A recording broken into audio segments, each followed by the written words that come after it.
Yang dihormati Puan Pengurusi Majlis, para hakim yang adil lagi bijaksana, guru-guru, rakan-rakan seperjuangan, dan hadirin hadirat sekalian. Salam sejahtera dan Assalamualaikum saya ucapkan. Tajuk syarahan saya pada hari ini ialah sifat sabar dan tabah dalam menghadapi musibah. Marilah kita meningkatkan dakwaan kita kepada Allah Subhanahu wa Ta'ala dengan penuh keyakinan dan keikhlasan, dengan melakukan segala suruhannya dan meninggalkan segala larangannya. Manusia yang hidup di dunia ini tidak dapat lari daripada menerima qada dan qada Allah, seperti musibah yang menyebabkan penderitaan dan kesusahan sebagai ujian yang harus dihadapi dengan penuh kesabaran. Firman Allah Subhanahu wa Ta'ala dalam surah Al-Baqarah ayat 155 yang bermaksud, demi sesungguhnya kami akan menguji kamu dengan sedikit perasaan takut kepada musuh dan dengan merasai kelaparan dan dengan berlakunya kekurangan harta, benda, dan jiwa serta hasil tanaman. Dan berilah kabar gembira kepada orang-orang yang sabar. Dengan sifat-sifat tersebut akan membolehkan kita menjadi orang yang reda terhadap qada dan qadar Allah Subhanahu wa Ta'ala. Bahkan ia boleh mengelakkan diri kita dari bersikap marah, kecewa, dan putus asa dan resah gelisah dalam menghadapi kesakitan yang dialami. Ketahuilah, sesungguhnya Allah Subhanahu wa Ta'ala mencintai orang-orang yang sabar dan sentiasa bersama kita. Sebagaimana firman-Nya dalam surah Ali Imran ayat 146 dengan tafsirnya, dan ingat, Allah sentiasa mengasihi orang-orang yang sabar. Sebagai contoh, kita renung dan ambil iktibar berapa tingginya kesabaran Nabi Ayub alaihi wasallam ketika menerima ujian daripada Allah Subhanahu wa Ta'ala. Ditimpa sakit yang amat berat, di mana kulit tubuhnya hancur dimakan oleh ulat-ulat. Sesungguh pun demikian keadaan Nabi Ayub alaihi wasallam tetap sabar menerima segala ujian Allah Subhanahu wa Ta'ala itu.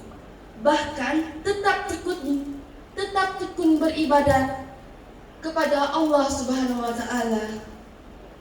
Sedangkan sebelum itu pun Nabi Ayub alaihi wasallam telah menerima ujian dengan kematian semua anak-anaknya dan semua harta habis hangus terbakar.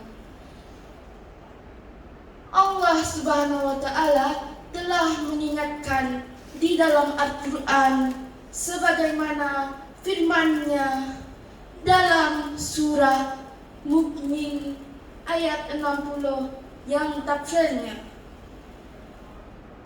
dan Tuhan kamu berfirman, berdoalah kamu kepadaku, nescaya aku perkenankan permohonan kamu. Oleh itu, jika kita menerima ujian seperti sakit, maka bersabarlah dan berdoalah serta bermohonlah kepada Allah Subhanahu wa Ta'ala, kerana kepada Allah sajalah sebaik-baik tempat memohon pertolongan.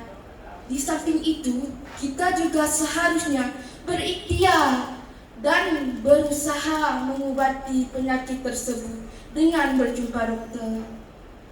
Dan bagi meringankan bebanan kesakitan yang ditanggung kita, bolehlah mengadu kepada keluarga dan sahabat, tetapi bukan dengan perasaan marah, tidak puas hati dan kecewa, seolah-olah kita tidak reda dengan qada dan qadar Allah Subhanahu wa Ta'ala. Sesungguhnya sakit yang ditimpa ke atas kita bukanlah bertujuan untuk menyusahkan kita, tetapi sebaliknya mempunyai hikmah yang tersirat.